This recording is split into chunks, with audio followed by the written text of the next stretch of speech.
We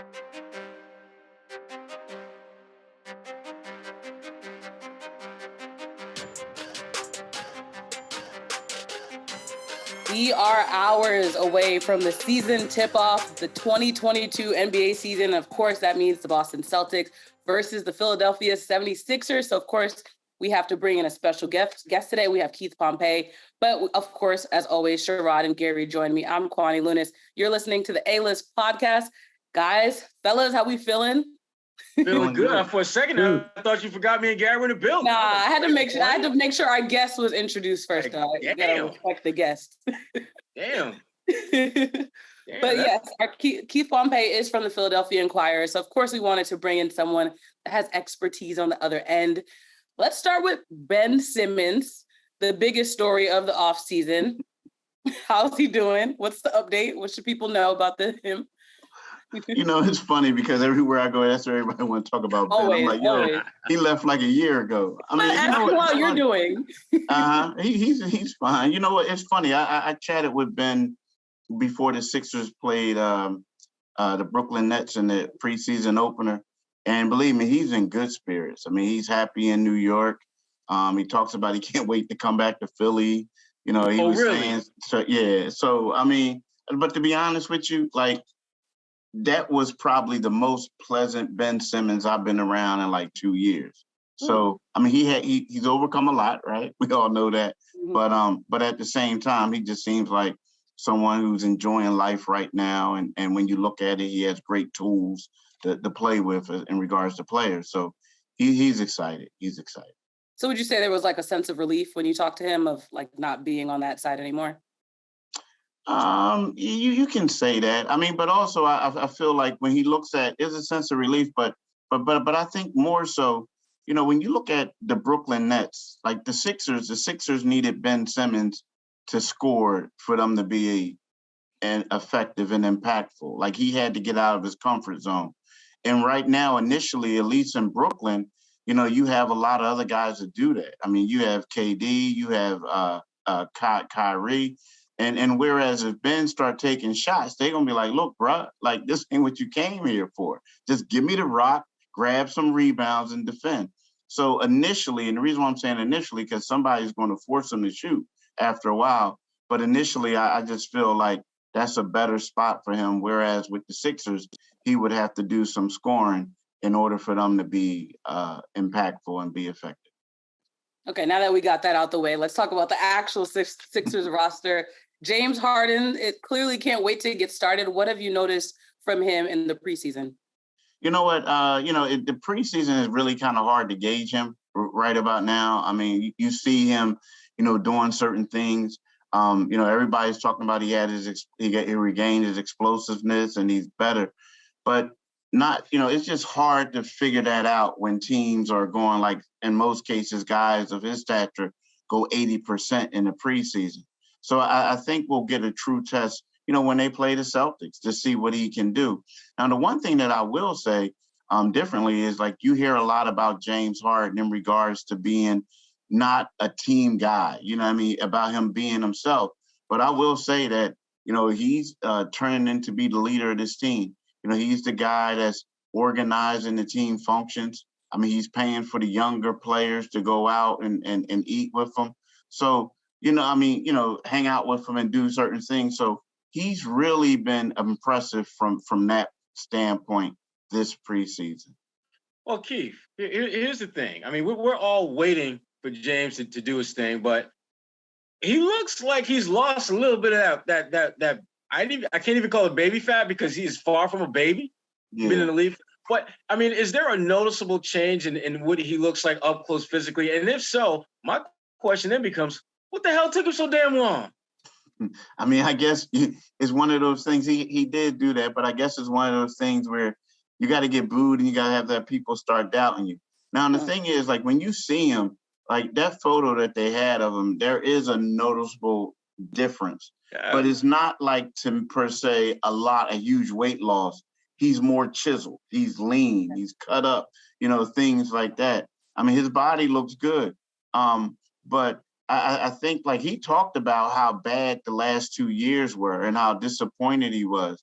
and how, like, people doubt them and things like that. So, it's one of those things where I look at him and I guess he's motivated because guys like, Gary Washburn, Sherrod, and the rest of you guys all doubted him. Now, the lady here is a lady, so she didn't doubt him. But I don't doubt anyone. No, Keith, this is what I said about Harden. I doubt that he steps away from the dinner table. That's what I doubted. I can't. That's what I doubt. No, this is what I said about Harden. This whole Mahatma Gandhi, Desmond Tutu for giving the Sixers back some money so they could sign PJ Tucker is garbage. That fool literally opted out of $47 million for 1 year so he could sign 68 over 2. So even if look at that savings, Gary, with a player option for next year, so even if he's trash, Keith, he gets his $34 million. And he acted like, oh, I don't get no credit for sacrificing all the money so they could say I'm a tilted team guy. Like, dude, that's a hustle. That's a Philly hustle. Like, you knew that. Keith, you was writing that story, and he was like, this fool ain't doing no favors for the Sixers. He getting more money in the back end. If he has a great year, he could opt out and then sign another max. Like if it was a team option, I would say, damn, James, you did give some money up. This fool is trying to preach the narrative that he really did the Sixers a favor when all he has to do, even if he has a bad season, is opt in and he still gets $34 million more dollars. Like, for me, that's the thing. Like, I am a James Harden guy. Like, I'm not a big fan, but I do think he's capable of more than what he gave the Sixers last year. And I do think he still has some gas in his tank. So I'm looking forward to seeing him, especially against the Celtics on Tuesday, and just how he navigates this season when there's no more excuses. It's not, well, it's a new system. It's a new coach. I just came over. I wasn't playing. Oh, I had a hamstring. Like, it's just like Kyrie. Ain't no excuses, bro. Like, if you don't ball up, this means that you're running out of gas. So I just want to see James race and shut up all the doubters and people who think that he's overweight and out of shape and he's on the back end of his career by putting in a great year. And then if he does, he'll opt out and then he'll get a Mad Max contract and he can leave the Sixers. Like, that's the thing. How are he doing the Sixers a favor? But because he's saving some money for the moment. Gary's been mad about this since July. I just couldn't believe. If you are, I get it on Harden's side, but he tried to put the narrative out there that this fool was Nelson Mandela or something for how much he did for his franchise. Like, no, dude, you didn't have a player option. Solid, Gary. But Gary, you got to understand something too, though. A lot of times it's how the question is asked. If somebody says, "Hey, do you feel like nobody's recognizing you," and you say, yeah, and then you go on, then all of a sudden, you know what I mean? It's kind of one of those things where sometimes we can phrase something a certain way, and then all of a sudden we get a headline out of it. Not saying that happened, but he was asked that question. The one concern I have, y'all, about Harden, and Harden is a smart guy because he got 21 extra million out of it. But the one thing, the concern I have is, right about now, Doc Rivers really wants, y'all saw the video where he said there's no democracy, right? The video where it's going to be all about post up to Joel. It's all going to be about pick and rolls. The difference is Joel is not really a roller. He's more of a pick and popper, right? But he likes popping in the same space that James Harden is at, right? And then also the post ups, they're like probably one of the worst teams in the league with entry passes to the post up. Yeah. My biggest concern with James Harden and the rest of them right now is, what if the Sixers get out to a bad start? Joel, the pick and roll isn't really working, and they can't find the post. Are they going to basically say, yo, Doc, we love you, bruh, but this ain't working. We got to do something different. So that's something that we got to pay attention to with the Sixers, especially with James having the ball, because he's going to say, look, man, I'm used to getting mine. I got a lot of players here who fit my style of play, right? So if this isn't working, I'd rather feed Maxey and then do my step back and get my buckets. So to me, that's the big story to pay attention to. Now, again, of course, he has to look more like the James Harden of old in order for that to work. But I'm telling you, if this thing doesn't work out with this pick and roll and those post-ups with Joel, I'm not saying, I just think that they're going to go to plan B a little bit, the players will. Keith like, man, I ain't got nothing to do with this. Right. I ain't picked the Sixers to go to the finals. Like, y'all, Keith gonna walk away like, I ain't say nothing. My name is Paul, and that's between y'all. Like, Keith don't want nothing to do if the ship sinks. Well, before we get more into that, because I do want to talk about Joel Embiid as well, we want to talk about one of our teammates here on the A-List podcast, Indeed. No one has a business like yours with all its strengths and challenges. To succeed, you need a hiring partner that adapts to your needs. You need Indeed. Indeed is a hiring platform where you can attract, interview, and hire all in one place. So instead of spending hours on multiple job sites searching for candidates with the right skills, Indeed's a powerful hiring partner that can help you do it all. With Indeed Instant Match, over 80% of employers get quality candidates whose resumes match the job description, which, as you all know, that's usually not the case when people are applying for jobs. When you sponsor an Indeed post in the US, you're actually 3 times more likely to get a hire, according to Indeed data. So all you have to do, if you're looking to hire for your business, you can actually start hiring right now with a $75 sponsored job credit to upgrade your job post on Indeed.com/A-List. You can claim that $75 credit now at Indeed.com/A-List. Need to hire, you need Indeed. And Embiid starts with Indeed. So let's talk about him. How's Embiid been looking in the offseason? I'm so corny. I don't understand. That was bad. Even for you, Kwani, that was bad. I know. I need to do better. I'll do better this season. Yeah, I am. Keep it moving, Kwani. You good. Keep rolling. Yeah, let's go. Keith, how has Embiid been looking? It's been pretty quiet in the offseason. We haven't really heard as many rumblings about him. Is that a good thing? Yeah, it's a great thing. I mean, because when he's not on social media and stuff like that, that's a great thing. You know, Embiid played in, I guess, the equivalent of 1 game over 4. I mean, he played 3 quarters, 2.5 quarters worth of action in the last preseason game. But then he played a quarter or a little bit over, and I say 2 quarters, a half in the second one. So he probably played a little over a game. But you know, he's, you know, it's one of those things where Embiid had surgery this offseason. We also know he had to let his eye heal from getting orbital bone fracture. So this offseason has really been rest and recovery for him. You know, he hasn't been, like the last couple of years, he came back in the best shape of his career. You know, right now he's like gradually getting it in there and putting in a lot of time, you know, in the gym. But, you know, to me, I think that this year is going to be different for all of them just because they have so many new teammates and they have to learn this system. And he's not a pick and roll type of guy, but that's what Doc wants him to do. And he also wants him to pop. I still think that Embiid can be the most dominant center in the league. You know, it's just that, you know, right about now he just has to learn, you know, a couple different things like and excel in the pick and roll. Well, here's the thing about Joel. I think you're right, Keith. I think that what Doc is trying to do, he's trying to put a square peg in a round hole, and that typically don't work. How big is this?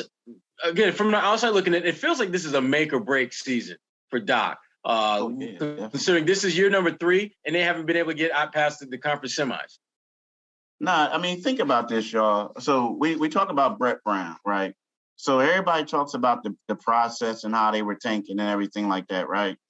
Brett Brown's last 3 seasons, he won 52 games, he won 51 games, and then they won 46 and 30 in the bubble, right? The first 2 years they lost in the second round, they lost to the Celtics. Then they lost to Kawhi in the second round with the 7 bounce shot, right? And then the Celtics swept them. They got rid of Brett Brown. You look at the Sixers, they've been doing the same stuff, winning a bunch of games in the regular season and losing in the second round under Doc. And when you're right about a make or break season, like you can argue about what you say about this team, but right now on paper, You have two Hall of Famers, future Hall of Famers, in Embiid and Harden, right? And then you have a guy in Tyrese Maxey, who's arguably one of the top players, like 23 years and younger in the league, right? You have a former sixth man in the year in Montrezl Harrell, and you have a bunch of 3-and-Ds now. This is the deepest Sixers team that they've had since I've been on the beat, 2013, 14. So if Doc doesn't do something serious, with all that pressure and all the hype that the 76ers are receiving right now, you're definitely right. He's going to be out of here because James isn't going, Joel isn't going, Daryl Morey isn't going. So it's going to have to be Doc Rivers to go. And I don't think that the Sixers right now are as good as the hype that they're receiving. I think Boston is better. I think Milwaukee is better. I think if Brooklyn gets his act together, they could also be better. And that doesn't bode well for the Sixers because of the hype that they had. You know what I mean? So I think that in that instance, it's going to be Doc, unfortunately for him. But if someone has to go, like Brett Brown left, it's going to be the coach. You mentioned how talented the East is. With that being said, what do you think is the realistic expectation for the Sixers with all this talent? That's a great question. I think, to me, and y'all know me, I keep it 100. I mean, always. I think they can win. I think they can win 50-something games, right? I think they can. But I don't see them getting out of the second round. I mean, I think in the regular season, they're going to be hovering around number 3. I think, and to me, that's contingent on what Brooklyn team we see. Like if Brooklyn can come out and ball out and play, I think the Sixers are going to slide to number 4. But I also think that the Sixers can't beat any of those 3 teams, Brooklyn, Boston, and Milwaukee, in the 7-game series. I just don't see it. I mean, now again, James Harden may find the fountain of youth, and if he does that, then all of a sudden it's a different story. But when I'm looking at this team, the Sixers have, they have PJ Tucker, who's older. They have a lot of other guys, but these other teams, I mean, coming in, but these other teams, their core players have been around for a while. And you can look at Milwaukee, like if Milwaukee started the playoffs now, you're saying, look, they're banged up. But we're talking about 7 months from now. So I'm looking at the 76ers, and I think that they're going to be a team that's going to be very good in the regular season. But when the playoffs come, it's going to be the same ending because I just don't think they have the horses that these other teams have to get out of the second round. And let's face it, y'all know the NBA. Everybody's going to ask Doc about, yo, you haven't been out of the second round since you left Boston. Mm-hmm. Yo, Joel, you never been out of the second round. Yo, James, you struggle in the playoffs. So I think it's just going to be a tough situation for the Sixers. I think the key is Tobias Harris. I just think he's a guy that he's always given the Celtics issues when he's on, but he's the 4th option on his team now, which That's me, a lot of money for your number 4. Yeah, but that means they're a very deep team because of Maxey's emergence. Sherrod, like, how much water is in that damn jug? Anyway. Wait, I got water because of him. She got like a 12 ounce and Sherrod got a 40. Oh, I drink it. No sponsors, anyway, though. No sponsors yet. Sherrod got a 40 ounce of water. But to me, Harris is a guy who defenses can't focus on him because he's the 4th option and he can score. He's big. He can post up. When he's on, it just seems like, and you can speak to this, Keith, when Harden got there, he kind of phased out, right? I mean, it just seemed like Harden's presence, he was the one that was most adversely affected by Harden coming on. Do you think that changes this year? Do you think them playing a training camp together and practice makes any difference? Not based off what I've seen in these preseason games. I mean, it was crazy because, see, the problem with the whole Tobias thing is, typically in the past when they start staggering their lineups, they would have Tobias and Maxey like basically running with the second unit. And that's when everybody would spread the floor and let Tobias go. Now, there was a preseason game where Tobias only had 5 shots. He had 4 in the first half, and he didn't have any in the second. And you look at it in the first half, Joel, Tyrese Maxey, and Harden all were up in the teams, where Tobias was wide open in the corner. And it was like, hey, I'm over here. Hey. And they were like, nah, bruh, you ain't in it. Like, it was kind of like they were playing buddy ball in a way, right? And then you had PJ setting picks, and Tobias was on his lonesome in the corner. Now, what happens is, in the past, it was like they would put Tobias in there with the backups. And the backups were like role players, where they knew if they didn't get Tobias the ball, they were probably coming out. Now you got Tobias, you got Montrez, you got all these other dudes who in there like, yo, bruh, we trying to get our buckets too. So then next thing you know, Tobias isn't the type of guy. He's a power forward. He's an athletic power forward. So he really is in handling. So with that being said, man, I'm sorry. Like, I know what you're saying, but they're going to have to consciously get Tobias the ball. And who knows, things may change up. But from what I'm seeing, it's more like dudes are out there trying to eat. Like, you got a lot of guys in the last year of their deal. They're trying to get paid. And they're like, look, Tobias, we love you, bruh, but you're making $37.6 million a year. We would love to get some of that paper. You know what I mean? So with that being said, I don't see it, man. Like, he's not getting a lot of shots. He's not getting a lot of shots on this team right now. That's a lot of cheddar for your number 4 option. My goodness. Look, is there anyone on the roster that you think people should keep their eye on this season? You know, No, that's cool. The one guy that I think that who could have a solid year for him is DeAnthony Melton. Like, you know, DeAnthony Melton is a guy who, the knock on him is when he grew up in California, he was like a 6'3" power forward in high school. When he goes to USC and he tries to learn the guard position. So his knock is like his handle isn't tight the way you want it to be as far as a guard. So that's one weakness. But as far as like defensive tenacity, you know, he brings that. He's like up in your grill. Now, he can shoot a 3. It's some other parts of his game that he needs to work on. But from what I see, when you have him being paired with Harden or Maxey, it's kind of like, you know, he's the lead dog right there on the defensive end, and they really like him. He's also the backup point guard right now. So he goes in there and he's distributing the rock. So he's really stood out to me the most of any of their new guys. And that's even more than, you know, PJ Tucker. Nothing against him, but it just seems like, you know, Melton's role is just more offensive. And then also he's a dog on the defensive end. Mm-hmm. So Keith, we talked about Tobias. We talked about Joel. Let's talk a little bit more about Doc, though, man, because I don't want to let that go. Because Doc, I mean, you know, he's 10th all-time winningest coach in NBA history. He got a chip in Boston, and there's a segment of basketball fans who thinks because of those past accomplishments, he gets a pass today, gets a little bit more runway to work with than another coach. Do you get any sense that Doc is reacting or responding or feeling some of that added scrutiny that comes when you haven't quite met the expectations that so many within and outside your organization have? I haven't, you know, I'm so far this season, I haven't, but again, this is the preseason.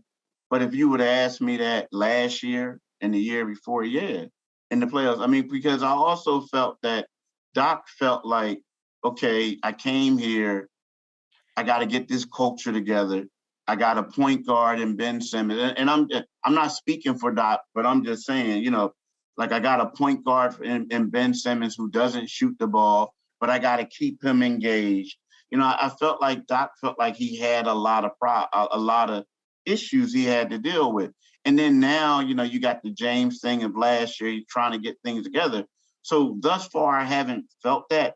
But I do believe that, you know, they're going to go through a rough patch this season. And he's going to probably see after these 7 games where this this team stands. And if they're not to the level he thinks, I think it's going to reemerge a little bit, because, Doc, unfortunately, Doc Rivers isn't the one that's putting this roster together. You know what I'm saying? But at the same time, he's the coach, and let's face it, he hasn't gotten out of the second round since Boston. So if they struggle and if they lose games, people are going to say it's the coach. And the one thing I will say about Doc Rivers is that he's kind of like in the wrong city. And what I mean by that is his nickname is Doc. Everybody calls Doc Dr. J. So you have certain people saying, we don't want to call him Doc, we're going to call him Glenn. And they do, they call him Glenn. And then there's other people who are saying like, dude, you're a former coach of the Celtics. Like maybe in Boston, people think of the Lakers, but in Philly, it's kind of sort of like they hate the Celtics. So you got this Celtics coach here, even though it's like 10 plus years removed, that's how it is in Philly. So I do believe he's going to start feeling that pressure, man, because when they lose, they're not going to say James Harden lost a step. They're not going to say Joel refused to roll to the basket. They're going to say, what was Doc doing? Why did he keep him out there? Let's talk about the Celtics before we get into the actual matchup. Jayson Tatum has continued to increase his game on a regular basis. But what do you guys think about this season for him? What do you think Jayson Tatum needs to do this season? The big thing with Jayson is consistency. He's proven himself to be an elite scorer. He's a much improved passer. His rebounding is solid. His defense is solid. But packaging all that together and doing it with consistency, to me, that's what's keeping him from being a top 5 MVP candidate versus being a really good player in the league. Jayson got to do a lot. Like to me, like Gary's not impressed. No, I'm impressed. Okay. But coming off that playoff series, coming off getting locked down by Andrew Wiggins and basically not helping your team in the fourth quarter of a couple of NBA Finals games and being where you just kind of gave up and you were just getting frustrated, like you got a lot to prove. Like, it's all with them. This is when the money counts. And you want to be that elite top 5 player. And let's be honest, his contract is not coming up soon, but it's coming up. And he makes $37 million in the final year of that contract. He's going to opt out of that, obviously. That's laughable money now for a player of his caliber, right? He's going to want 55 or whatever the max is. So he got to start playing like it. I'm not talking about he doesn't play like it or nothing like that, but he got to be, like Troy said, more consistent, more on the court. Stop complaining to referees about calls. Get back on defense. Hit the key 3. Or don't settle for threes. Attack the rim. Get to the free throw line. Use your left hand. The Warriors basically dared him to drive left in the finals, and he didn't do it. He was trying to do something else. Did he work on that? We saw him in the streets. We saw him at Draymond's wedding. We saw Jayson doing his thing. Was Jayson in the lab? That's what I want to know. I'm not saying he wasn't in the lab. I wasn't with him all summer, but what was Jayson doing? Was he in the lab working, watching the finals over and over again, watching those matchups, seeing what the defense did? Like, that's what I think I need to see a more cerebral game from Jayson Tatum now. The physical skills are there. We all know that. It's his 6th season. This is when you enter your prime, right? This is when the greats become great. That fit their, and some of them even before that. Obviously, like LeBron in his 6th season was already a top 5, easy top 2 or 3 player in the league. Kobe by the time Kobe was Jayson's age, he had already won 3 championships. So if Jayson wants to be on that top 20 all-time player level, if he wants to be a great one, he's going to need to take a major step forward and be more consistent, a better leader. And I'm not saying he's a bad leader, but just more vocal leader and lead by example. Stop yelling at the refs. Stop getting texts. Stop putting your hands up when the Sixers are running when Maxi's running the break because you thought you got fouled. Like, no, man. Like, save that for a timeout. Like, I need to see more from Jayson than he's given, but I think he's capable of that. I think he could be one of the all-time great players, one of the all-time great Celtics. I mean, it is set up for him. Jalen played this preseason like he got something to prove. Like he mad. Like he waiting for payday. Like he Johnny Kemp. Like he just got paid. Like he does. I mean, he literally played with pissed off. Jalen played like, y'all don't think I'm an all-star? All right, Jalen played with an attitude you could see it. Jayson kind of eased in, well, let me shoot my three. So I didn't see much out of Jayson in the preseason. Jalen, I saw something out of. I don't got no words about Jayson. Jayson is the one I think has to take his game to a next level. It's already there. It's a high level, but we talk about Harden. You talk about these guys that got all the endorsements, but ain't won no chip. That's Jayson. He's in that neighborhood of Harden and those guys, Westbrook. And I'm talking about now Westbrook. I'm talking about Oklahoma. It's like, hey, you a great player, but where's the hardware? And it's not. But Jayson been to the conference finals. Now he been to the finals. What's next? Because you want to be an all-time great. You want obviously, if everything works out, his number's going to be retired at the Garden, all that. Then this is the season he needs to step through and break out into being a top 5 player. A lot of pressure is on him. I want to hear what Kieth has to say. You know, Gary, you sound like a coach when they cut somebody. It's kind of like you criticizing them, then you come back and like, but he's a great player. Like, yeah, son, if you gotta help that man get a job after we take his job away. Well, come on, man. Nah. The finals, he got exposed, and I'm not. We saw it in part. We saw like the finals. Hurt, Gary. Hurt. If he plays 75% of his capability in the finals, the Celtics win the championship. He played like 50. Well, he got shut down by Andrew Wiggins, and he should have been. Now, I'm not saying don't go into the Publix, don't party. No. I'm just listen, bro. Like what you said is cool. I'm just saying, like you criticize. No, I'm not breaking. But then you roll it back, like, don't worry, little Johnny. If you shoot 300 foul shots a day, you might. That's right, little Johnny. You know what I mean? One of those. So look. Now, we're like from the outside looking in, like I'm looking at this guy. He's 23 years old. You know, he had a career year last year. To me, we all know he can score points. We all know he can do a lot of other things. To me, for him to be the MVP of the league, it will mean like the most valuable player to the Celtics, in my opinion. And I think that's where he has to be. Like I think that too much when I've seen him play, and again, I'm not an expert on him. I haven't seen him a lot, but in the games that I saw him, like when his shot is going down, everything's great. But if his shot isn't going down, I have yet to see him be one of those players who can still make his team better when the stuff isn't going right for him. So for me, it's like, and again, this is just a little bit of me seeing him playing against the Sixers. So to me, I would think that for him, just being more of an all-around player. You understand what I'm saying? Like there are certain times where there are certain elite players who they just don't have it that night.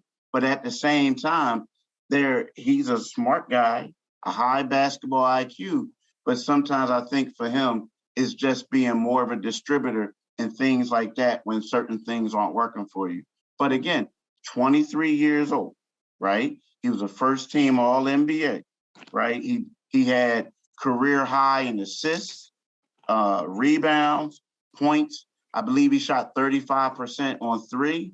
You know what I mean? So the guy can play it, but it's just, you can tell that he's used to always being the man on his teams. He was the number 1 scorer. Everything he did, it went from him. And I just think that sometimes, you know, everybody don't have to be the Michael Jordan. Sometimes you may have to be LeBron James in order for your team to win. So he just needs to sprinkle that in and really be the most valuable player on the Celtics for him to be the MVP.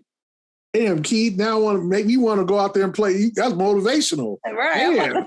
Damn, let's go. Because I got a bunch of little Johnnies on my team. When your next motivational speech? When you coming to Boston for your a life coach? I know. Damn, Keith, you got a second career, man. I'm all fired up. Everybody gonna line up and book him after the game. I know, man. Woo. I'm ready to go. This is why we love having you on, though. You always give that outside perspective because it is easy being in Boston and just be caught up in what we see on a regular basis. So it's good to hear what the other people are thinking. What do you think? Gary just killing people. Gotta bring some positivity with Gary. Gary coming to the party with the shovel, ready to bury folks. Oh man, I just think a lot's expected of Tatum. A lot is expected of Tatum because he's a very talented player, and no one. I'm good with Jayson. He's a great kid. I like him. You know, got to know him pretty good over the last few years. He has got all the tools. We all know that. But you want to be up there with the Birds and the Parishes and the McHales and the Russells and all that, and the Pierces and Garnetts. This is your time. Yeah, you sound like that, like the guidance counselor on parent-teacher conference. We trying to make my kid sound like he really good. He gonna go to college. Smart kid, but he's not good at college. You can't go into college. Right. Just got to get up that B average. He's so annoying. You can go to college, little Johnny. Trust me. Sure you are. Keith, we know that Jayson and Jalen are clearly the stars on the Celtics team, but are there any non-starters that Philly fans have talked about or are worried about from the Celtics team? Non-starters? Or even starters. Well, the one guy who I like a lot is Malcolm Brogdon. I mean, I like him. Obama. I like him a lot. I mean, I felt like, he's a guy that's always been kind of sort of underrated, but the thing about him is that I think that's a very underrated free agent pickup, because what he does is, he's a leader on the court, but also he can play D too. He can bring the offense, he can play D. I know he has an injury history, but when I look at that one and I'll, find out, see tomorrow or talk to you guys what it looks like, but I just think he makes them a whole lot deeper. You know what I mean? And then I also like the fact that him and Jalen have a relationship, or they had a relationship beforehand, because that makes the process a little bit smoother when you come into a new team. But to me, I think that pickup is huge. I wanted the Sixers to trade for him. I wrote a column about it. I was waiting for that. I was waiting for you to bring that up. Oh, yeah, I wanted the Sixers to trade for him. I felt like he would, honestly, I felt like he would have helped them in the postseason, right? But now I'm looking at him at Boston, and I'm saying to myself, like, yo, y'all remember that movie? I forget the name of it, that Adam Sandler had. And at the end of the day, the Celtics got the guy the Sixers should have gotten. Hey, what was the movie? It came out this summer. Hustle. Yeah, Hustle. Oh, and I feel like, yo, I hope this don't turn in. Now, again, he's not a primetime guy, but at the same time, you look at the Sixers roster, they don't have a pure point guard. They don't have a point guard. They got a bunch of two guards out there. And it's just that I feel like he makes Boston better. And he's going to, he could stand in the way for what the Sixers really want to do. Again, not an all-star. Yeah. We're not saying that, but I just like him, and I like that pickup. He has a domino effect on the Celtics in a positive way. I mean, when he's on the floor, he gives them the ability to have another playmaker that's not Marcus Smart. So Marcus Smart can lock in on defense and not have to worry about being the primary playmaker, which makes Marcus a more potent defender. In the preseason games, I thought Marcus looked so much more like a defensive player of the year than he did during the season, because he's balancing the two worlds, being an elite defender, making sure everyone where they're supposed to be defensively, while also running the offense as a primary initiator of the offense. And he doesn't have that same workload with Malcolm around, who can take pressure on all those levels off his shoulders a little bit and still be impactful. And people forget that, it was only a couple years ago, Malcolm was a 50-40-90 guy. So don't act like my man can't shoot and get buckets and score efficiently. He's proven he can do that. So I Keith, he's one that I think in the grand scheme of things, when all said and done, he's probably going to be the guy that puts the Celtics over the top if they have an over the top season. They get back to the finals. I think you look at what are the keys, and I think Malcolm will be one of the more noticeable primary keys to them getting back to the finals. I think predictions are dumb, and yet I always ask for them. So who do you think wins game one? Go ahead, Gary. Well, I think Carmelo ain't playing, so you can't go with Melo. Melo ain't on the team yet. Well, the spread is only 2.5, so it's going to be, I think it's a tight game. Philadelphia is always giving the Celtics fits, especially Embiid. Embiid gets to that free throw line, but I think the Celtics win by 3 or 4 points, like, 110, 106. I think that they get the emotion from the Bill Russell night. I think that does play a factor. These uniforms, I don't know if we want to talk about these uniforms they're about to rock tomorrow, the Milwaukee Bucks Celtics uniforms. Oh, no. I mean, but they look okay, but they just running out of ideas. They need to get a real fashion person to design these uniforms, because I didn't see enough alternate uniforms over the last 10 years plus on this beat. It's running out. But I think the Bill Russell night, they'll be motivated. I think they understand how fast they have to start. And I think that the Philly, as Keith said, they're playing with a lot of new guys. It's their first game all together. So I think that gives us an advantage that they've all been together except Brogdon. But you got, like you said, DeAnthony Melton, our favorite, my man Montrezl Harrell. Although he gives himself Montrezl, that's how it's spelled. That's how I say it. But Montrezl Harrell, he always gives the Celtics fit to the paint. Especially last year when he was in Washington, he can definitely in the offensive rebound category. But I do think the Sixers kind of play like it's their first game, and the Celtics play like let's punch first. And I do think the Celtics prevail, but I think it's a very good game, and I wouldn't be surprised if it's 35-15 from Embiid. Okay, we're putting scores out there. He really bold. Didn't you say the Sixers have won? Well, at first you said the Sixers win by 3. No, I said they 2.5 point favorites. The Celtics, so it's gonna be a close game. Oh, okay. I'm just checking. Can I go, Sherrod? You got it, Keith. My man, your floor. I think the Celtics are going to win as well. I mean, I know you saying it's been close, but and it has been, but a lot of those times it's been the Embiid dominating game. You know what I mean? And so he had to dominate. What I'm looking at it is right now, I just think that what Gary said, the Sixers just have too many new faces. And you can't replicate that now in 2 preseason games. And they didn't even play 2 full preseason games. I think that with this being Bill Russell night, I don't care if it was the Golden State Warriors coming to town. I feel like Boston would win. I think that that's going to be an electric place. This is the first game of the season, overall NBA. It's going to be on national TV. And I feel like everyone's going to be hyped up. And let's face it, Embiid is one of those guys that people love booing. And I feel like people are going to get in there. They're going to get drunk. They're going to talk about some of the fans. They're going to have a great time. And I just feel like it's going to be a Sixers loss. I feel like they're just not going to have enough. And then when we look at it, nothing against James and PJ and them, they're new guys. But I just feel like if Boston is cooking, that Jayson Tatum, Jaylen Brown, and you got Malcolm Brogdon, and then you also have Marcus Smart, I don't see the Sixers having 4 perimeter-type players who can match up with them. I just don't see it. And I feel like Boston's going to win this game. Well, I agree with both of you that I do think Boston will win, but I don't think it'll be nearly as close as you guys think it'll be. I think Boston will win going away. I don't care whether it's Bill Russell night, Nipsey Russell night. I don't care. The Celtics are the better team.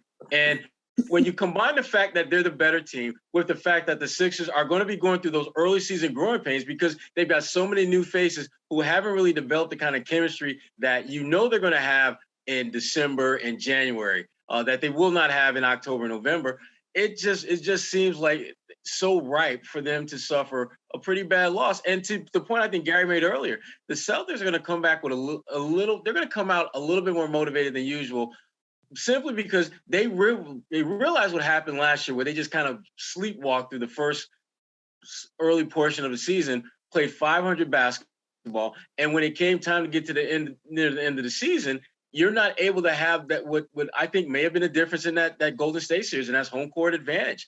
You blew that by the way you didn't blow that in like April and March. You blew that in October, November, and December when you played 500 basketball. They don't want to make that same mistake again. And so that's why, again, I expect them to win by double digits. I don't think it's going to be that close. I like that. And Gary, we can't. The thing is, does Kwani know who Nipsey Russell is? You said, I thought you said Nipsey Hussle. I know she did. No. Yikes. So here I was misinterpreting. It was still kind of funny though. Wow, really? They do this thing where when I don't understand a reference, they just start drinking water. Because she's too young, then she starts drinking water.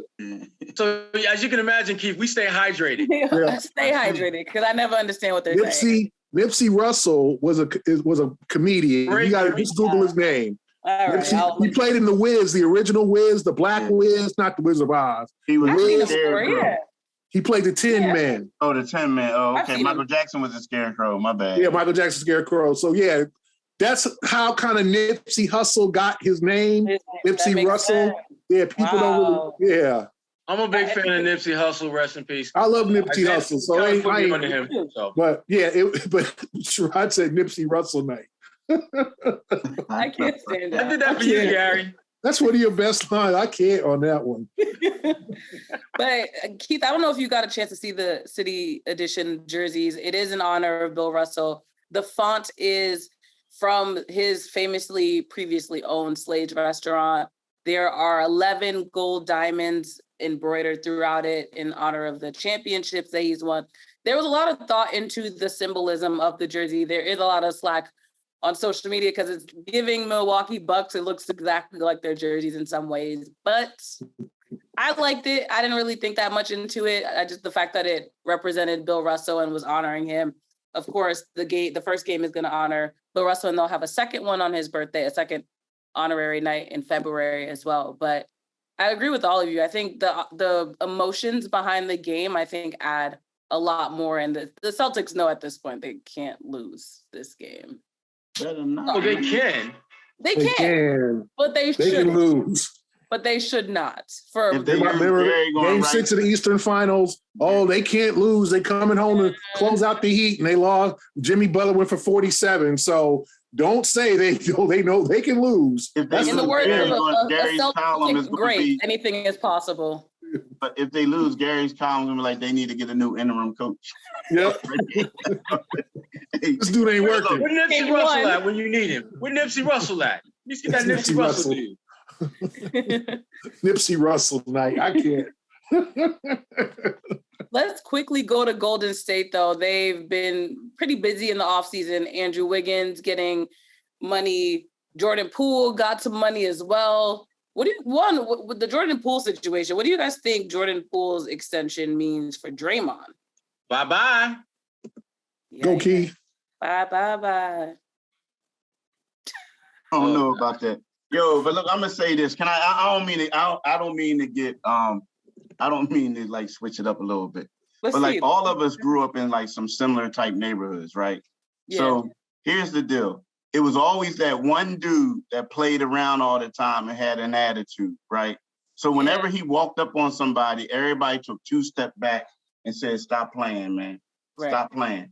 So when Draymond walked up on the ball, you should have stood 2 steps back and said, "Stop playing, man." Am I right? Because he got hit. Now look, listen, man. The thing about it, everybody say it means Draymond's bye-bye. It could be like after the season, but let's keep it 100. If that team is winning, right? And it always been that thing where we always see how stuff gets swept under the rug a little bit, right? And then all of a sudden it's like, yeah, Draymond, we love you. We getting championships. Because at the end of the day, we can say all we want about Draymond, but coaches always tell you in football and basketball, we need some rugged dudes. We need some dudes that's not afraid to get in somebody's face and not afraid to do something. Because if not, if you take him off there, they got a lot of nice guys on that team. And he brings it to him. So I know a lot of people saying Draymond is out of here, this and that. But think about it. No one got upset out of that camp until TMZ posted that video. Before that, it was like, nah, it's nothing to see here. You know, they just got into a little thing. And then we see the ball getting decked, right?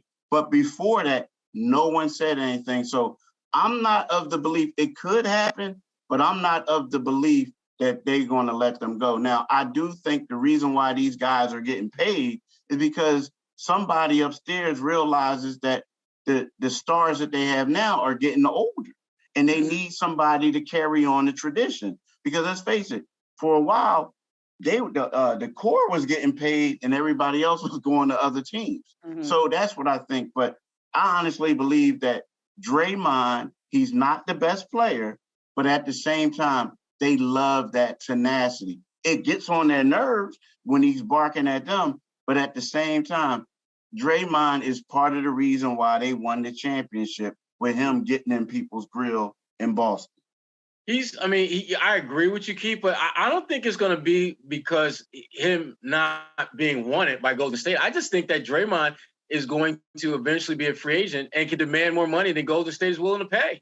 I think that's more likely to happen. I mean, for example, I look at a team like the Detroit Pistons, who are going to have a boatload of money available just around the same time that Draymond could potentially be a free agent. You telling me that Troy Weaver wouldn't try to bring his boy back to Detroit, to the D? Yeah, he tried, but you think Draymond going to go there? I think if things don't work out in Golden State, if they take a noticeable step back this season, yeah, I do think it can happen. Now, obviously, if they win another chip, then Golden State got to figure out how to keep him in the fold. But if they take a clear and undeniable step backwards, if you're Draymond, you got to be and let's say Detroit, all of a sudden, they find a way to get to the playoffs this year, yeah, it becomes something that at a minimum, it becomes something that becomes a talking point between Draymond's camp, the Pistons, and Golden State's front office, obviously. Okay. Well, Draymond, remember, he has an opt-in clause for the next season. So he can come back, I think, at $24 million and play 2 more years. So he could conceivably play 2 more years, take his chances in 2024, and then be like, you know, and Golden State could say, hey, Draymond, it's just, unless you want to take like the mid-level or you want to take a major pay cut, we can't do this anymore because Steph Curry ain't slowing down. Clay is never going to wear another uniform. They love Clay. And then you got guys who are coming up for extensions, Wiseman, and then eventually Kuminga and Moody are going to want to get their little checks too. And now you already paid Wiggins, you paid Poole. So the second wave is coming. I think that's one of the reasons why probably Draymond had an issue with Poole, because Poole was part of that new wave. Like Curry's retiring a Warrior. Curry and Thompson are going to retire Warriors. Wiseman, Kuminga, Moody, and Poole, and now Wiggins. That's like your supporting 5 that are coming up, in addition to some other guys they've drafted. And now Draymond's like, well, where do I fit in? His skills are declining. He can't shoot like he used to, all the above.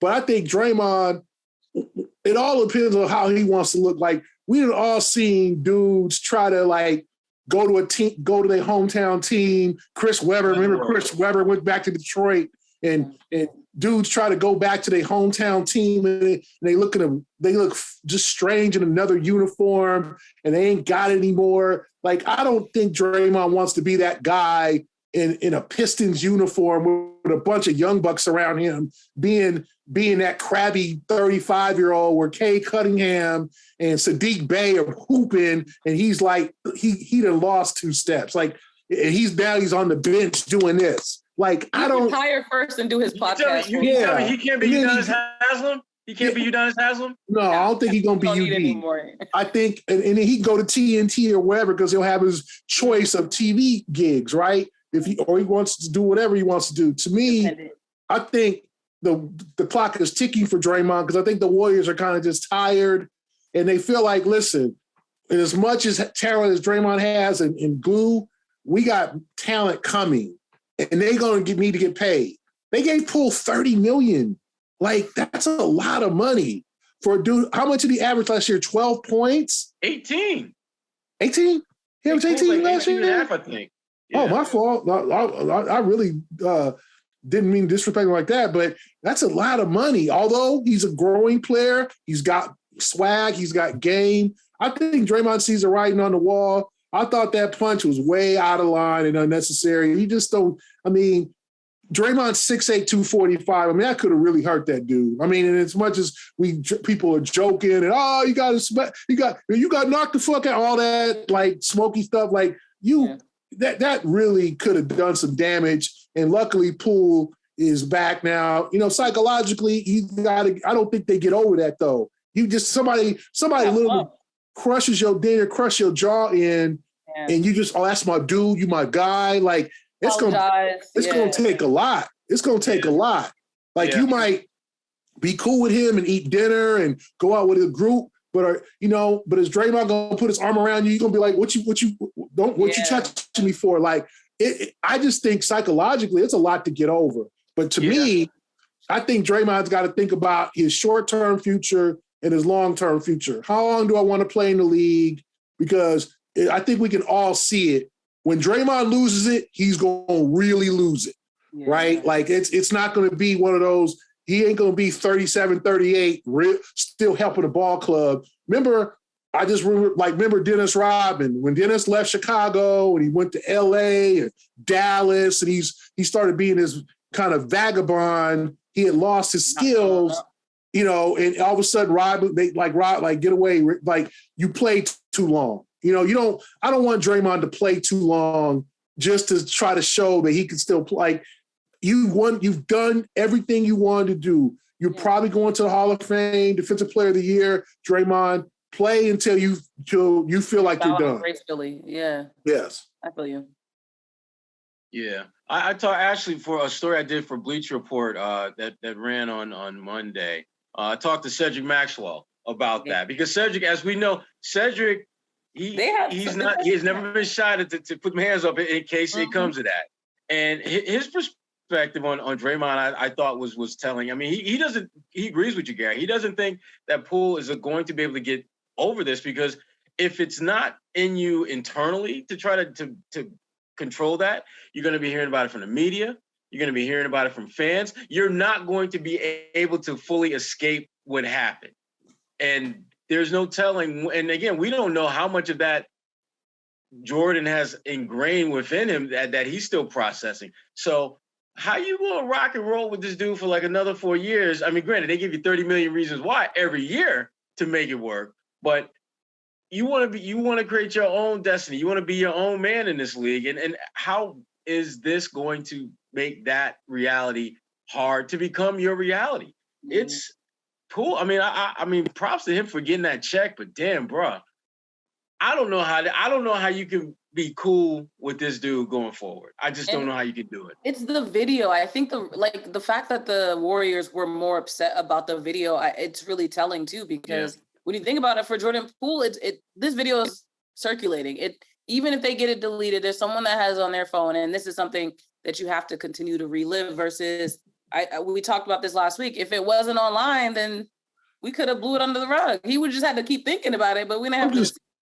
Kwani, I'm just tripping off. TMZ calls the Warrior video dude, right, who's making like 42,000. And they like, we give you 100,000. So he like Martin. When remember Martin got the producing job and he was buffing floors. Let me see here. 42,000 video guy, 100,000 get fired. 42, 100. I wonder if there are legal ramifications though. I don't know about that, but he got 100,000 right now chilling. You can't get a lawyer with that money. Yeah, now he can't work in the NBA anymore. Right. But that check clearing, he done bought he got a car. Finally. He's like, we see 42,000 and I'm the low dude on the total pole, 100,000 and I get fired. And even if they caught the person, they might not even caught the dude yet. Yeah. It might be some like virtual genius who's like, I can't get caught. A robot, right? And he had some kind of digital virtual way to give it to TMZ and was like, oh, my name ain't on this email. Right. Like it is Silicon Valley, right? I mean, that's true.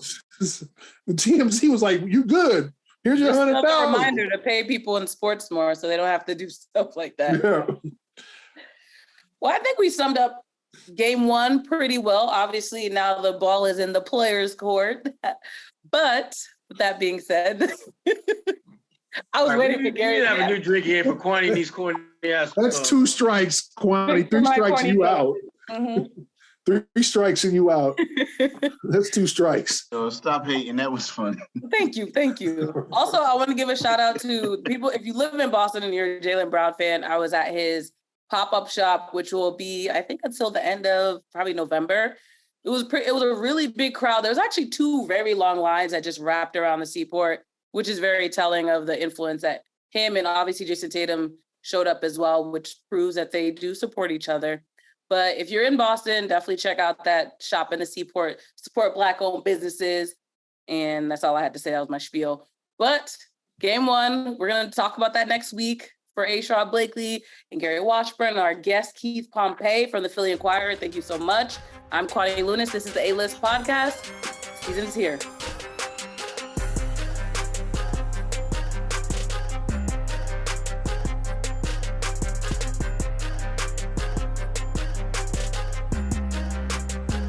The A-List Podcast is powered by Indeed. Start hiring right now with a $75 sponsored job credit to upgrade your job post at Indeed.com/A-List.